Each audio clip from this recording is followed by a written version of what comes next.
The Are you blonde sure real about estate this, agent Brielle? told him he I've didn't never been belong more on her sure about perfect anything. street. Weeks later, We a deserve a sold second sign chance, went up on the Darius. house right next to hers. So you really think this On place is move-in starting to day, feel like she home? opens her door It's and getting there, freezes when she slowly. sees exactly who's carrying boxes Thanks onto for her helping. block. Before we dive in, make sure to hit subscribe, tap like, and share this video. The more voices we reach, the louder these stories become. And drop your city in the comments. Let's see where love finds us. The first thing Darius noticed was the way the office tried to look like it had no sharp edges. Soft cream walls, gold-framed photos of smiling couples holding big cardboard sold keys. A diffuser quietly pushing out something that smelled like vanilla and money. Even the receptionist's voice was soft as she said, "She'll be with you in just a moment, sir. Would you like water? Coffee?" "I'm good, thanks," he said, palms resting on his knees, fingers laced to keep them from tapping. He'd worn his best today, not a suit that always made people look at him like he was a security guard out of place, but a charcoal blazer over a crisp white shirt, dark jeans, clean sneakers. Neat lineup, beard trimmed. He'd triple-checked the numbers in his email, printed his pre-approval letter twice. He was ready. This was supposed to be a good day. "Heads up, your 2 p.m. is here," the receptionist murmured into her headset. "Yeah, Brooks. Okay." The frosted glass door to the inner office swung open. She came out like she'd stepped off one of the posters on the wall. Thick, curvy, and put together in a way that made heads turn without her seeming to try. Her bone-white dress hugged her hourglass figure, cinched at the waist with a thin gold belt. Her skin was pale, smooth, glowing under the recessed lights. Long blonde hair fell in soft waves down her back, bouncing slightly as she walked. Nude heels clicked on the marble floor. A slim tablet and leather folder were tucked under one arm. "Mr. Brooks?" she asked, hazel eyes sweeping the room until they landed on him. Darius stood. "Yeah, Darius is fine." She paused, just for a fraction of a second. The kind of pause he'd spent a lifetime clocking. The smile on her full lips stayed, but something small shuttered behind her eyes before she lifted her chin and crossed the room. "I'm Brielle Lawson," she said, extending her hand. "Thanks for coming in." Her handshake was firm, professional. She smelled faintly of jasmine and something sharp and clean. "Nice to meet you," he replied. She gestured down the hallway lined with framed awards. "Top producer, $1 Million Club, best of the city. Let's talk in my office and we'll see how I can help." He followed, his broad shoulders almost brushing the framed certificates. He could feel eyes on his back from desks and offices as they passed. It was always the same, that quick inventory of his skin, his height, the wideness of his chest. A calculation made in less than a second. Threat, trouble, or client? Brielle's office was all soft edges, too.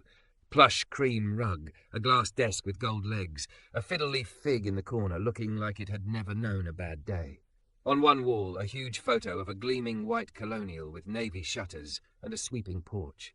The kind of house his mother had pointed at on Sunday drives and said, "Imagine." "Have a seat," Brielle said, sliding behind her desk. Her dress smoothed over her hips as she sat. "Can I get you anything? Water? Coffee?" "I'm fine," Darius repeated, taking the chair opposite her. She tapped her tablet awake, her manicured fingers moving quickly. "Okay, so, Darius, tell me a little about what you're looking for." He exhaled slowly. "I'm ready to buy my first place. 3 bedrooms, minimum. I work remotely most days, so I need a home office. I'd like a yard, even a small one. And I want to be in Westcrest or Maple Heights, close to the park, decent schools, walkable." Her brows lifted a millimeter. Westcrest and Maple Heights were the neighborhoods framed in gold in the hallway. "Those are very competitive areas," she said lightly. "Prices have really jumped there. What's your price range?" He slid the folder across the glass. "I'm pre-approved up to 600. I'd like to stay closer to 520, 550 if it's the right place. 20% down." She blinked, the practiced smile faltering for just a heartbeat. "Oh," she said, recovering. "That's strong. And what do you do, Darius?" "I'm a senior engineer, fintech, been with the company 8 years. He added, because he could feel the question hanging unasked in the air, "We went public last year." Her pen, poised over a notepad even though she had a tablet in front of her, hesitated. She took him in again, more slowly this time, the steady gaze, the quiet shoulders, the calloused hands. "That's impressive," she said. "Congratulations." He shrugged. "It's been a ride." She smiled again, but he could see the way her throat moved as she swallowed. She tapped on her tablet, eyes flicking down. "Okay, so Westcrest and Maple Heights," she repeated. "Single family, 3+ bedrooms, yard, and you'd like to stay under 550 if possible." "Right. Do you have any flexibility?" she asked, tilting her head. "Like, would you consider a townhome? Or maybe something a bit farther east? You can get a lot more house for your money out there." Darius felt his jaw tighten. Farther east meant the neighborhoods they never put on postcards. He had grown up on the other side of farther east. "I know," he said, keeping his voice even. "But I don't want out there. I've done my homework. I know what's been closing in Westcrest. I know what I can afford." She shifted in her chair, the cream fabric stretching across her curves. "It's just that inventory is so limited right now," she said, "and I hate to promise something that isn't realistic for your situation." My situation. It was such a small phrase. It landed heavy anyway. "What do you mean by situation?" he asked softly. Her cheeks flushed a little. "Oh, nothing negative," she said quickly. "I just mean with how competitive the market is, sellers are very particular about which offers they take. They want strong profiles, certain signals." There it was. The part she wouldn't say out loud with the recorder off. "And you don't think I'm a strong profile?" he asked, still calm. She laughed lightly, too quickly. No, I'm not saying that. You're clearly very successful. It's just that in these neighborhoods I usually work with repeat clients or people who've been in a certain price bracket for a while. It might be better to start somewhere a little more attainable and then work your way up." He thought of his mother, working 2 nursing jobs while his father drove nights. He thought of the landlord who'd refused to fix the mold in their apartment until his father threatened to call the city. He thought of his grandmother's stories about red lines on maps drawn with invisible ink. You're clearly very successful, but not quite the right kind of successful. Darius forced himself to breathe, slow and measured. In for 4, hold for 2, out for 6. "So you're saying you won't show me anything in Westcrest," he said, "even though I'm qualified and ready to buy?" Her pen tapped the pad, tiny, nervous staccato. "I'm saying," she replied, "that I don't think it would be the best use of your time, or mine. I'd hate for you to get discouraged when your offers don't get accepted. We could have much more certainty looking in Greendale, or East Pines, or—" "Greendale is 45 minutes from my office," he cut in. "There's one grocery store and no sidewalks. I know. I grew up there." Her mouth opened, then closed again. "It's just a suggestion," she said, softer. "I want this to be a positive experience for you." He studied her. The flawless makeup, the gold watch, the family photo on her shelf, Brielle in a sundress, a tall white man with his arm around her, a little girl with the same hazel eyes perched on his shoulders in front of a white house with navy shutters and a sweeping porch. The same house from the framed photo on her wall. "Do you live in Westcrest?" he asked. She blinked. "Yes," she said cautiously. "Why?" "Just curious," he said. "Must be nice." Her shoulders stiffened. "I worked very hard to get there." "Me too," he said quietly.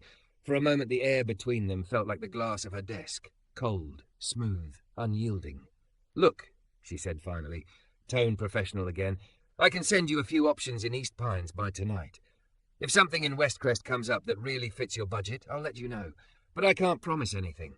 The market is unforgiving." Darius nodded slowly, the decision settling in his chest like a stone at the bottom of a lake. "Don't worry about it," he said, standing.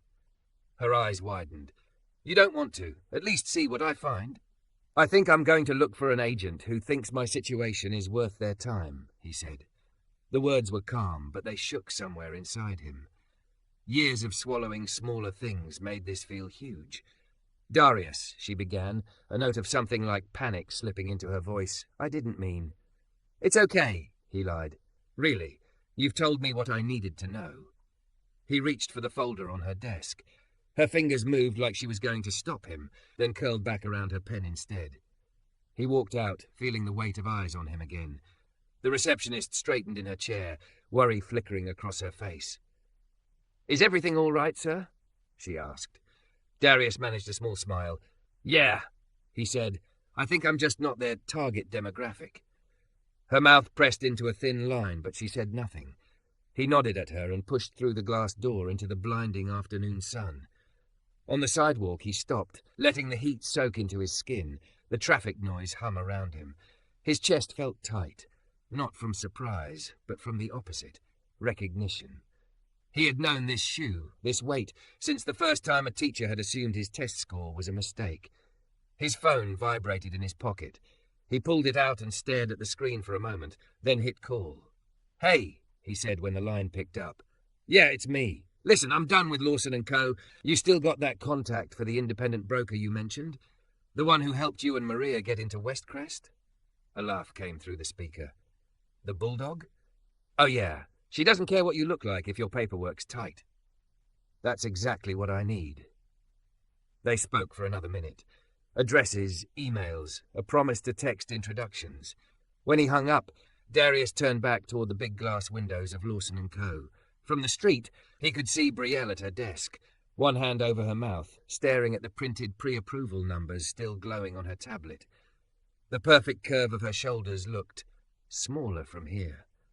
He looked past her, at the framed photo of the white colonial with navy shutters. The address plaque was just visible in the image, 412 Maple. He hadn't noticed that before. He memorized the street name, the house number, the shape of the porch. Then he turned away, a slow, steady heat working its way through his chest. Not the bitter burn of humiliation, but something sharper. Intention. If the universe wanted to have jokes, he could play too.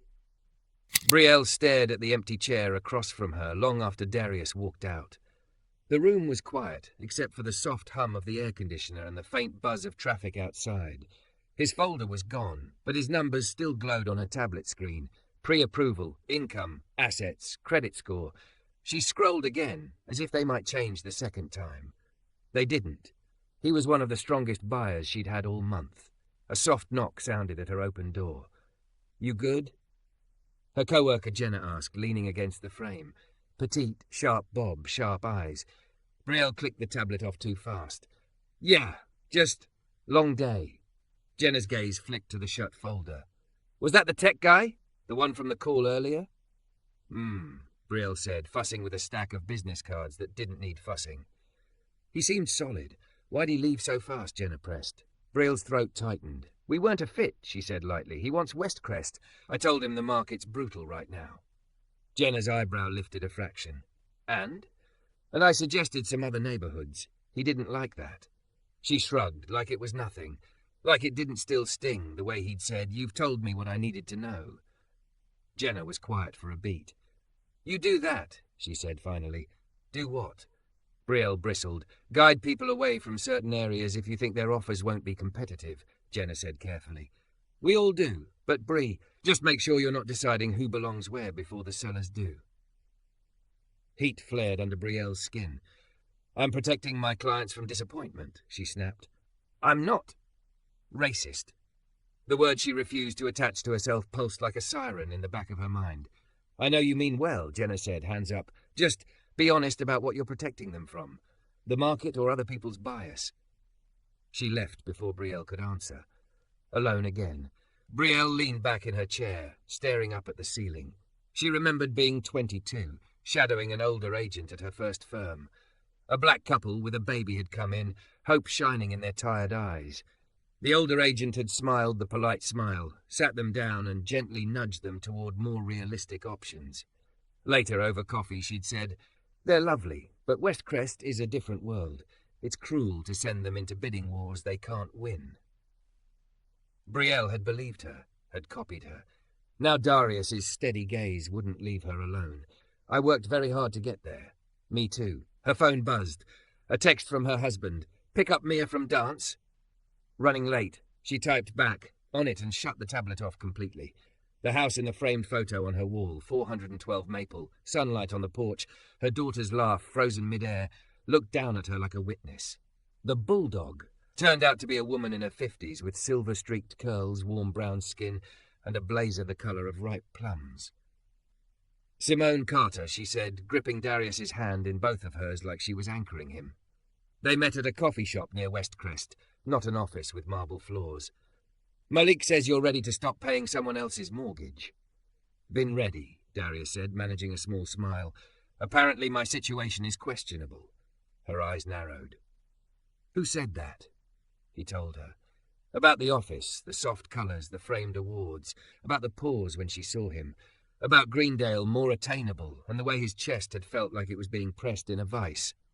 Simone listened without interrupting. When he finished, she let out a slow breath.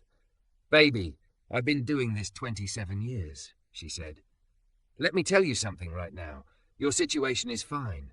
The situation is the system, and I can't fix that overnight. But I'm very good at making it regret underestimating my clients. He chuckled, tension easing from his shoulders. Malik did say you were a bulldog. I prefer a very determined woman with a mortgage and no time for nonsense, but I'll take it, she said dryly. You've got a strong pre-approval, no contingencies beyond inspection, and a clear idea of where you want to be. That's gold. What I won't do is lie to you. We will lose some houses, we will see some foolishness. But I will not steer you away from the neighbourhoods you've earned, just because some people still live in the 1950s in their heads. Deal? His throat felt tight. He nodded. Deal, good. She tapped her tablet. Now show me the ones you've been stalking on Zillow at 2 a.m. He laughed, surprised by how good it felt. He pulled out his phone, scrolling through saved listings. This craftsman on Oak Ridge? Gone in 3 days, over asking. This one on Willow? Cash buyer. I checked Redfin like it was my job. Simone made notes, the lines of her face sharpening with focus. Inventory's low, but I've got a couple of pocket listings coming up in Westcrest and Maple Heights. People call me before they're public. We'll move fast when we need to. You ready for some heartbreak and some victories? Been training for that my whole life, he said. She hummed, studying him. Yeah, she said softly. I can see that. The next few weeks blurred into a strange mix of hope and exhaustion. They spent Saturdays and weeknights racing between showings. A pretty bungalow with original hardwoods that smelled like someone else's memories. A modern box with big windows that felt like living inside an iPhone. A brick 2-story with good bones and terrible carpet. Darius fell in love 3 times. The first house went to an all-cash investor who offered 50 over asking and waived inspection. The second seller accepted a lower-priced offer because the buyer was local and wrote a letter about growing up in the neighborhood. They wanted to keep it in the community, Simone said, lips tight. Whose community? Don't answer. We keep moving. The third looked promising until the listing agent casually mentioned, the sellers are particular. They want a good fit for the block, you understand. And then, later, after offers were in, they went another direction. Every rejection landed in the same sore spot, layered on top of years of smaller cuts, being followed in stores. Car doors clicking locked when he crossed at crosswalks. The condo board that had suddenly reconsidered renting him a unit after meeting him in person. One night after another we went another direction email. He sat on his worn couch in his apartment, head in his hands. The TV played some show he wasn't watching. His mom's voice echoed in his ear from a phone call earlier. Don't let them run you back in the shadows, baby. We prayed for this. Your granddad couldn't even look at half those houses without a cop asking him why he was there. He had promised her he'd keep going. Still, he was tired. His phone buzzed. Simone. You free tomorrow at noon? Got something I want you to see. Quiet listing. Not on MLS yet. His heart kicked. Where? Maple Heights, she replied. Maple Street, actually. 3-bed, 2.5 bath. Yard. It's not as big as that Oak Ridge one you loved, but the bones are good, and it's walking distance to the park. Maple. He thought of the framed photo in Brielle's office. Navy shutters, white porch, the number 4 tool just visible on the plaque. What's the address? He typed. She sent it. 410 Maple. His fingers hovered over the screen. A slow, incredulous smile crept across his face. You're kidding, he wrote. Wish I was funny enough to make this up, she sent back.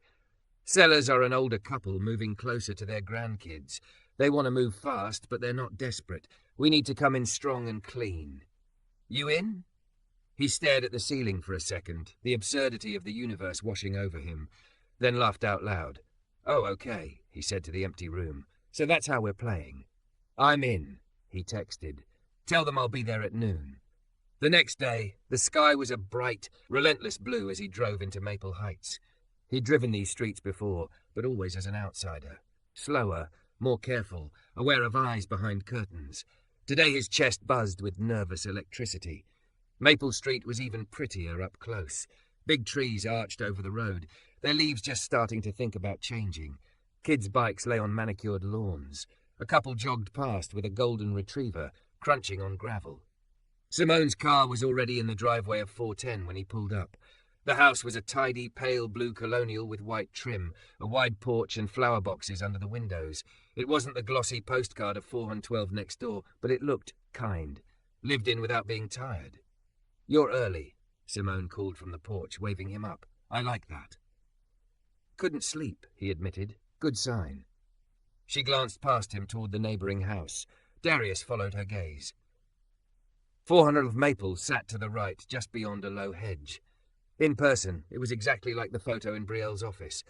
White siding, navy shutters, a porch swing gently swaying, a pink scooter toppled near the steps, a chalk drawing stretched across the shared sidewalk, flowers, a crooked sun, the word "high" in big earnest letters. His chest did something strange, a twist of irony and something softer. "That one's already spoken for," Simone said casually. "Young family. Agent from Lawson & Co. lives there, I think." "I know," Darius said quietly. Simone's eyes flicked to his face, but she let it go. "Come on," she said. "Let's see if this one can be yours." Inside, 410 smelled like lemon oil and old cookbooks. The entry was modest but bright, sunlight spilling over a worn console table. The living room had a brick fireplace with a slightly crooked mantel, built-in shelves, and a big front window that would drink afternoon light. He could see it without trying. A plant in that corner, his favourite chair by the window, his mom on the sofa pretending not to cry the first time she visited. The kitchen was updated but not cold. White cabinets, butcher block counters, a window over the sink looking out at a fenced yard with a maple tree just starting to flame red at the edges. "My dad would have loved this," he murmured, fingers trailing over the counter. He always said, "One day I'm going to stand at my own sink and watch my own tree change seasons." Simone stood quietly beside him. "You could give him that," she said. "In a way." He swallowed hard. "Yeah." Upstairs, the primary bedroom faced the backyard. The smallest room, just big enough for a desk and a chair, overlooked the side yard, and beyond that, through the branches, he could see the edge of 412's porch swing. He exhaled slowly. "This feels right," he said. "I thought it might." Simone replied, "You ready to write?" They sat at the dining room table, long since cleared of the Sellers family photos. Simone spread out papers like a general laying out a battle plan. "We're going to come in strong, but not reckless," she said. "Offer at asking with appraisal gap coverage. 20% down, no sale contingency, short inspection period.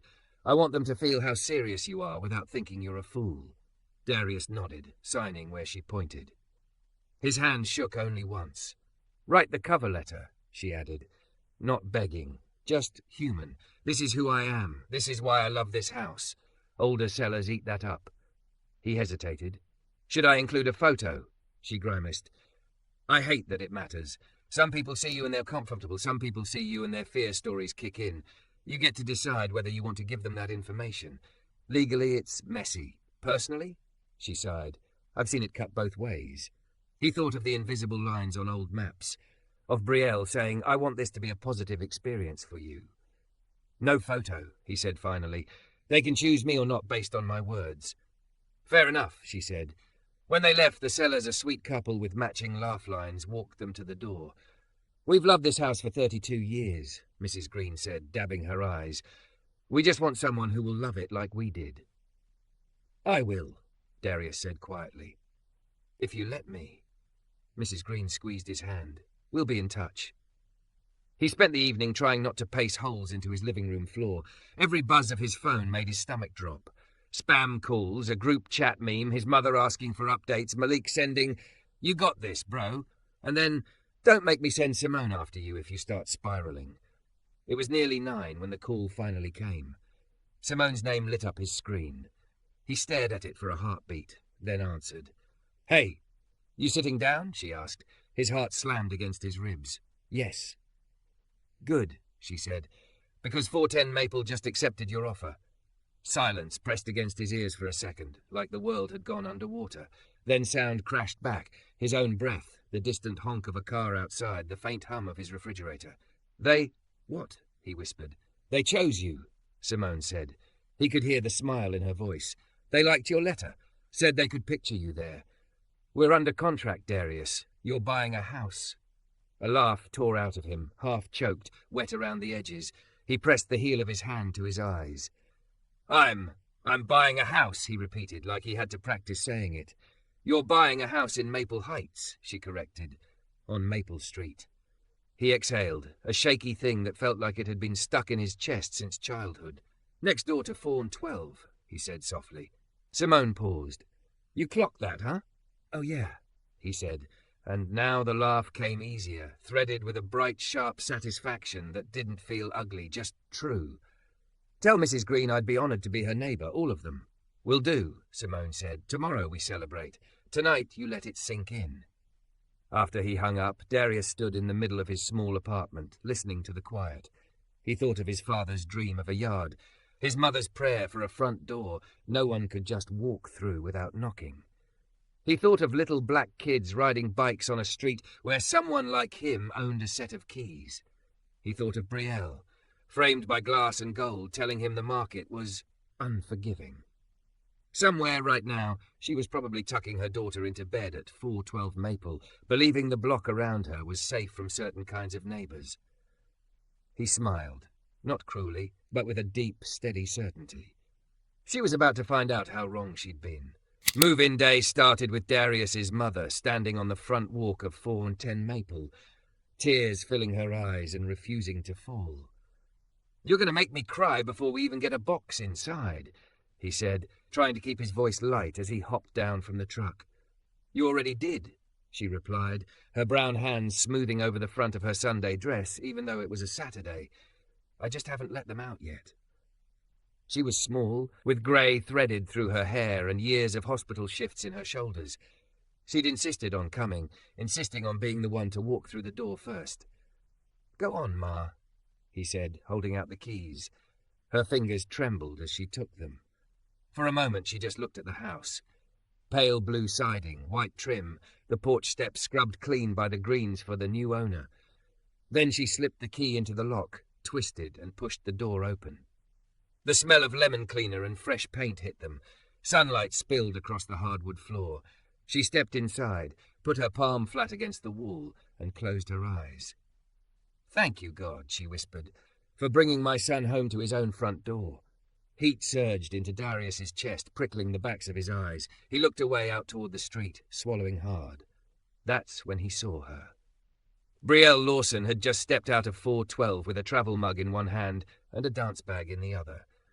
Her long blonde hair was pulled into a high ponytail that brushed between her shoulder blades. Leggings hugged her thick, curvy hips and thighs, the hem of an oversized sweatshirt skimming over her waist. Even dressed down, she looked like an ad for some aspirational lifestyle, the successful young mom dashing out on a busy Saturday. Her daughter Mia bounced down the steps in a pink leotard and sparkly skirt, curls swinging, backpack shaped like a unicorn on her shoulders. Mom, hurry, we're gonna be... Mia broke off, eyes widening as she saw the truck, the open door, Darius standing on the porch of 410 holding a box. Mom, she whispered, tugging on Brielle's sleeve. We have new neighbours. Brielle followed her gaze, turning fully. For a heartbeat, her brain didn't match the image with anything familiar. Just a tall black man on the porch next door, sunlight catching on his deep brown skin, grey t-shirt stretched across his chest, jeans dusted with whatever the truck had given him. Then recognition slammed into her. Darius, she breathed. Even from this distance, he saw the way her body jolted, how her fingers tightened around the travel mug, the pause, always the pause. He set the box down slowly and raised a hand. Morning, he called, voice carrying cleanly across the hedge. Neighbour. The word landed between them like a dropped plate. Beside her, Mia waved enthusiastically with both hands. Hi, I'm Mia. Do you have any kids? Do you have a dog? Mommy, can I go say hi? Brielle's throat went dry. Mia, we're running late, she said, her voice somehow too tight and too bright at the same time. We need to go. But, now please. She forced her feet to move, walking down the path with her spine so straight it hurt. She could feel Darius's gaze on her the whole way. As they reached the car, she made herself look back at him. "Congratulations," she said. The word felt like gravel in her mouth. "On the house." "Thanks," he replied, steady. "Took a while to find an agent who thought I belonged on this street." Her cheeks burned so hot she thought the whole block must see it. Mia's eyes ping-ponged between them. "Mom?" Mia whispered. "Is he talking about you? Get in the car, sweetie." Brielle said softly. Mia did, still staring over the door at Darius like he was a new planet. Brielle slid behind the wheel, hands shaking as she buckled her seatbelt. When she pulled out of the driveway, she didn't let herself look at 410 again, even though she could feel the weight of it, of him, like a magnet tugging at the side of her face. At the end of the block, she had to stop at the sign. Her breathing sounded too loud in the car. "Mom?" Mia's voice came from the back seat. "Is he mad at you?" Brielle closed her eyes for half a second, fingers flexing on the steering wheel. "No," she said, and the lie tasted bitter. "Why would you ask that?" "Because of his eyes," Mia said simply. "He looked like when Mrs. Parker said I didn't get the part even though my dance was the best. You cried in the car then." Brielle inhaled sharply. The memory flashed, Mia's small body shaking with hurt, her own fury at the unfairness of it. She had wanted to march back in there and demand they see her daughter clearly. "I think," she said slowly, "I hurt his feelings." Saying it out loud made something inside her crack. "I hurt him, a lot. Are you going to say sorry?" Mia asked. The question landed harder than anything Jenna had said. Kids didn't do the careful adult dance of justifying and explaining. They cut straight through. Brielle swallowed. "I don't know yet," she admitted. "But I should." Mia thought about that. "We could bake cookies," she suggested. "You always say cookies make I'm sorry better." A hysterical laugh bubbled up, catching in Brielle's chest. "We'll see, baby," she whispered. "We'll see." For 2 days she hid behind curtains. She told herself she was just busy, showings, emails, a closing to prepare. She told herself she didn't have to rush anything. New neighbours needed space. The truth was uglier. Every time she stepped onto her porch, her stomach twisted. What if he was there? What if he wasn't? Which was worse? Sunday afternoon she watched through the slats as Darius's mother swept the porch, humming something low and old. Darius helped her hang a small metal wind chime near the door. When the wind picked up, it sang softly, an off-key little song that somehow fit. He carried in boxes, a framed photo under his arm, a plant in a cracked terracotta pot that he handled like glass. He laughed at something his mother said, head tipped back, throat exposed, and for a second Brielle saw not the man in her office with fire banked in his eyes, but a son. Just a son, basking in his mama's joy. She pressed her palms into the cool wall beside the window. "I did that," she whispered to herself. "I told him he didn't belong, and he moved in anyway." Her husband Evan came up behind her, slipping an arm around her waist, his hand resting on the curve of her hip. "You spying on the new guy?" he teased. She flinched. "I'm not. I was just—" "Relax, Brie." He kissed her cheek, gaze flicking to the house next door. "Guess the Greens finally sold, huh? Did Lawson & Co. get the listing?" She shook her head. "No, it was off market. Simone Carter had it." He snorted softly. "That bulldog? Never liked dealing with her." His eyes narrowed. "You know the buyer?" "Yes," she said quietly. "He came into the office a while ago. I didn't think he'd end up here." Evan's mouth twisted. "One of those stretch buyers?" He said it like it left a bad taste. "Well, as long as he keeps his place up. Last thing we need is property values slipping because some newbie can't handle the taxes." A flare of shame and anger burned in her chest. She heard her own voice from weeks ago layered over his. It might be better to start somewhere a little more attainable. She pulled away from his arm. "He's not a newbie, Ev, and he can handle it." He shrugged like it didn't matter either way. "If you say so, you're the expert." He kissed her temple and wandered off, already pulling out his phone. She stayed at the window, watching Darius laugh with his mother, feeling the distance between who she wanted to be and who she'd been. "Mom, can we do cookies now?" Mia asked later, tugging on her sweatshirt. Brielle looked down at her daughter, at those hazel eyes watching her so closely, waiting to see what kind of person her mother would choose to be. "Yes," Brielle said, voice steadying as she spoke. "We can." The smell of chocolate and butter filled their kitchen an hour later. Mia stood on a stool, flour dusting her nose, stirring with solemn concentration. "These are I'm sorry cookies," she said, "so they have to be really good." "I know," Brielle replied. Her heart hammered as they arranged the still warm cookies on a plate, covering them with foil. Standing at her own front door, plate in hand, she suddenly felt like she was 22 again, about to knock on a stranger's house for the first time as an agent, rehearsing her smile. "Can I come?" Mia asked, bouncing. Brielle hesitated, then nodded. "Yeah," she said.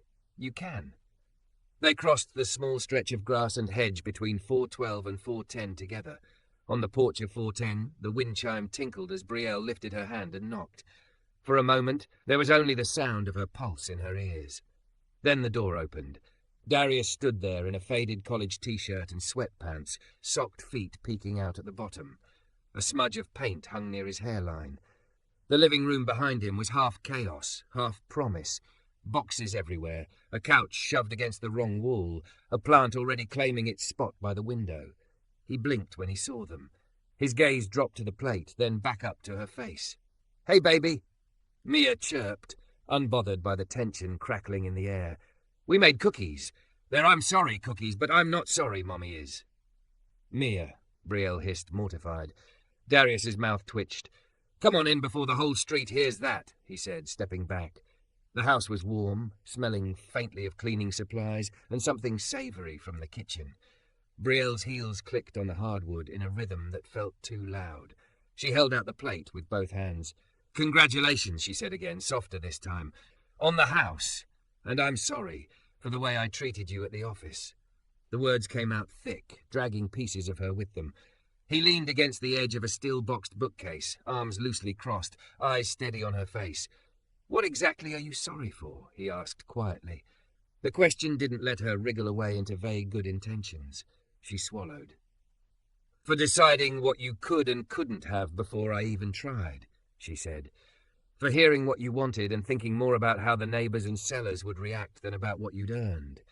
For letting my fear of their bias turn into my own." Mia looked between them, wide-eyed, hugging her unicorn backpack to her chest. "I told myself I was protecting you from disappointment," Brielle continued, voice shaking now. "But really I was protecting myself from feeling uncomfortable, from pushing back on the way it's always been done.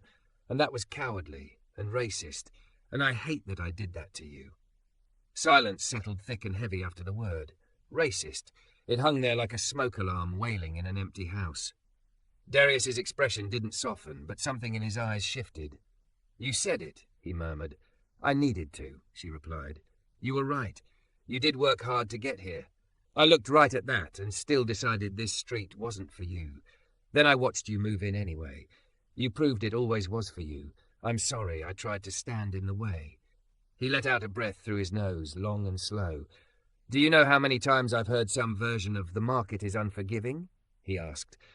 "Code for 'you're going to hit a wall we won't name.'" "Yes," she whispered. "I used it as code too." He studied her flushed cheeks, the way her thick body seemed to hold tension in her shoulders, the white-knuckled grip she had on the cookie plate. "I'm not going to lie," he said. "You hurt me.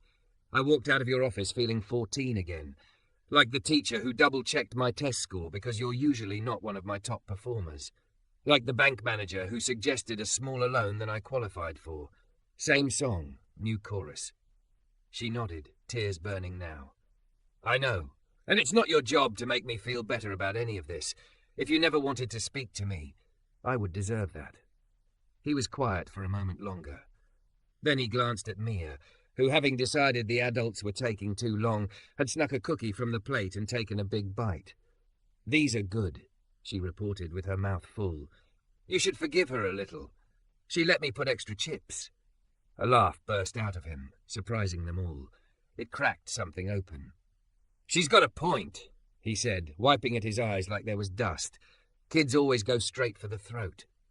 "They really do," Brielle said, laughing weakly through her tears. He stood up straighter, uncrossing his arms.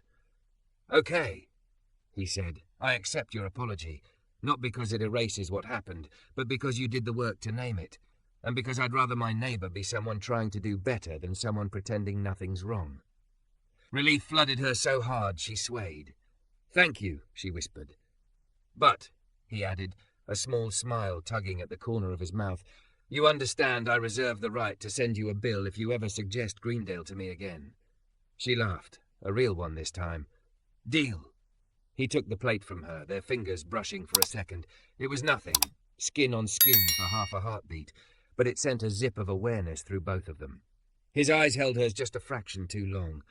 "We're having my mom over for dinner tomorrow," he said, voice easier now. "She'll bring half the church if I let her, but I can probably keep it to just her.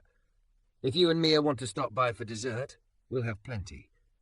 Brielle's heart stuttered. "I don't want to intrude," she said automatically. "It's not an intrusion if I invite you," he replied. "Besides, someone's got to help me eat these cookies." Mia jumped up and down. "Yes, yes, yes," she chanted. "Can we, Mom, please? Please, please, please."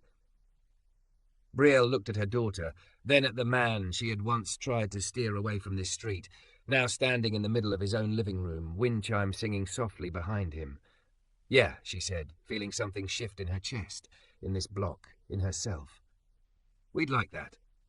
When they stepped back onto the porch, the evening light had gone honey gold, pouring over 410 and 412 like it didn't know or care about the lines people drew. As they walked the few steps home, Mia slipped her small hand into Brielle's. "See," she whispered, "cookies make I'm sorry better." Brielle glanced back once. Darius was still standing in the doorway, leaning against the frame, watching them with an expression she couldn't quite name, soft and sharp at the same time, like a wound healing into something stronger. She lifted her hand in a small wave. He raised his in return. 2 houses, 2 doors, one thin strip of grass between them where a new story was already taking root.